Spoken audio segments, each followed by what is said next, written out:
वळूया पुढल्या बातमीकडे। शक्तीपीठ महामार्गाविरोधात शेतकरी पुन्हा संतापलेला आहे।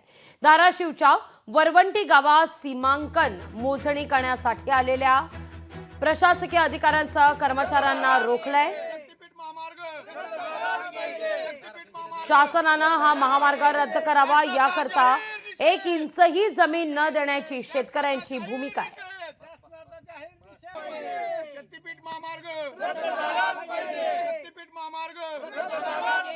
सर्व शक्तीपीठ महामार्गासाठी खाल्ल्या शेतकऱ्यांनी पूर्ण विरोध केलेला आहे। आमच्या शेतातून शक्तीपीठ महामार्ग जाऊ नये, आमच्या लेकराबाळाची उपासमार होणार आहे, तरी त्यासाठी शक्तीपीठ महामार्ग रद्द व्हावा ही आमची सर्व शेतकऱ्याची अपेक्षा आहे। शासनाला विनंती आहे की आमच्या शेतामधून शक्तीपीठ महामार्ग नेऊ नये ही कळकळीची विनंती आहे। कारण आमची उपजीविका साधन हे फक्त शेतीच असून आमच्या मुलाबाळांनी पुढे काय करायचं हा शासनाने आम्हाला सांगावं।